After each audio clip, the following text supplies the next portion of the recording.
Black don't crack. It crumbles into dust. Black women, I want you to understand that when people mention the aspect of black not cracking, they meant our skin, not our souls, not our well-being, none of that.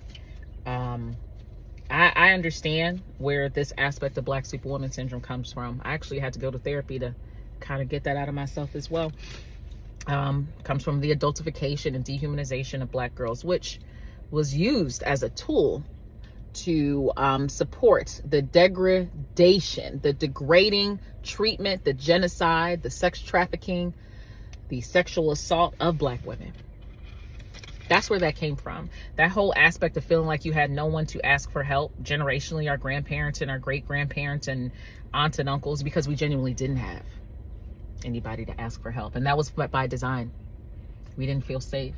And our generations before us very much survived so that we can thrive in this moment. But I want you to understand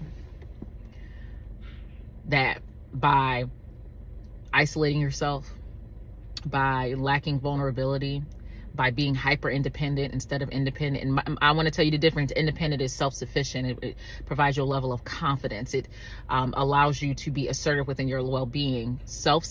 Hyper independence is a realm where you refuse help. You don't even think to look for support at the detriment of your own well-being. And I will tell you that 9 times out of 10, 8 times out of 9, 10 times out of 11, you're not being independent. You're being hyper independent. These are all tools that were used against us. And I always state that white supremacists play the long game. They embedded this not only in systems and institutions, when it comes to the school to prison pipeline, when it comes to the lack of access to healthcare, when it comes to lack of equal wages, when it comes to even just making us feel as though we have to suppress our emotions so much because we didn't have anyone to advocate for ourselves or anyone to go to, that now we do it to ourselves.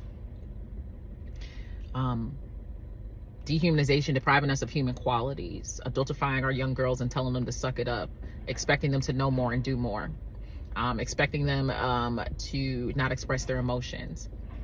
Those are the tools of white supremacists. And we're better than them, are we not? We are. Now, I'm not going to act like I don't understand how difficult this may be. When you're attempting to build a support system, you understand that when you're trying to build relationships, you are trying to build people who will support you. But that also inherently means that you are building the opportunity for someone to hurt you. And nobody wants to be hurt. This lack of vulnerability that goes with black superwoman syndrome is not only because you possibly didn't have anyone to go to, it's also because you went to someone and they used it against you. They made you feel less than. The response wasn't what was expected. And I know it's hard, but that don't mean you don't get to do it. Nope. That don't mean you don't get to do it, right? There are so many things that are hard. I tell my son all the time, this is difficult things, but you can do hard things and I believe in you. I don't want you to consistently dehumanize yourself, adultify yourself, lack vulnerability, turn down support, not build the community you deserve, not build the family you deserve because you were hurt before. I get it.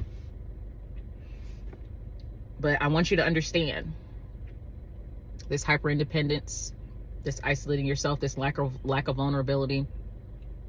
You are using the same tools that white supremacists used against us.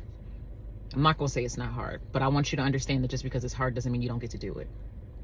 It doesn't mean you don't get to do it. We have and will always be better than them. But I want you to attempt to build community. I want you to look at different resources to see if there are outings that you can do. I want you to provide yourself with some aspect of self-care. And when I think of self-care, I don't want you to think it always has to be indulgent. Self-care is boundaries. Self-care is budgeting. Self-care is not doom scrolling. Self-care is looking at your media and your books and ensuring that it portrays people that look like you in a way that affirms you. Build that community. I know it's hard. That doesn't mean you get to do it. You don't get to do it. When we mention black don't crack, we talking about skin.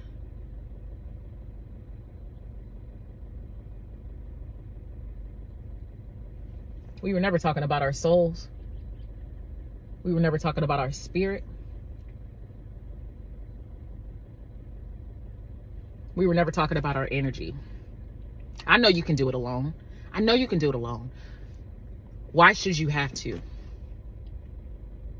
Why should you have to? One of the reasons why a lot of things are easier for European American counterparts, because they were brought up understanding that this world is here to support them. Police officers here to support them. Tears can literally, the tears of a European American woman can literally end someone's life.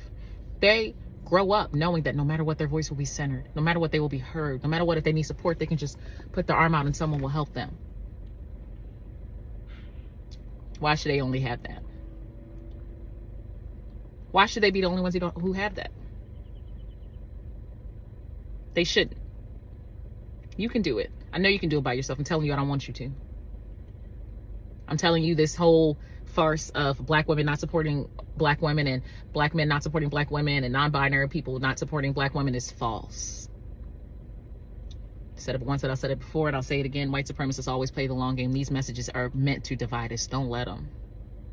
And if you can't think of any space where you feel as though you're welcome to advocate for yourself and be and just be in the moment, Dr. Martin here. I would say 9 times out of 10, my comments pass the vibe check. My community knows what they're here for.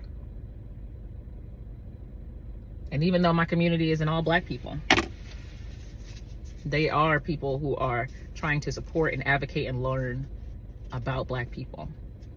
So, black women, stop saying that black don't crack. It not only does it crack, it crumbles into dust. Okay? I don't want you to just take the cape off. I want you to burn it. Because I've seen time and time again, you take the cape off and then you're like, well, let me just put it on one more time. No. You can't put on embers.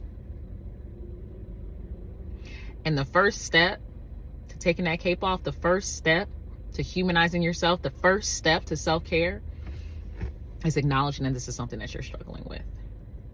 And the only way you can combat it is to know where it came from. This didn't come out of nowhere. I'm not telling you that I don't understand where the Black Superwoman syndrome comes from. I get where it comes from. And I want you to know that that doesn't mean you can't overcome it. This is a tool of white supremacists to make it more difficult for us every single day in this world. And if you continue to dehumanize yourself, if you continue to deprive yourself of humanity and emotions, the full range of emotions, both positive and negative, if you continue to slap the hand that attempts to support you or not try to find a hand up, you're utilizing the tools of white supremacists that are meant to make stuff more difficult for us. So don't do that, because we have and will always be better than them. This was a bit of a long one. I hope you received what I was putting down. If you made it to the end, tell me your #1 hip-hop song. And if hip-hop is not your thing, get your life together. But you can tell me your favorite song. And once again, as always, I talk about all these things in the Mind Your Mental community as well. So if you're interested in joining, let me know. I hope you have a phenomenal day.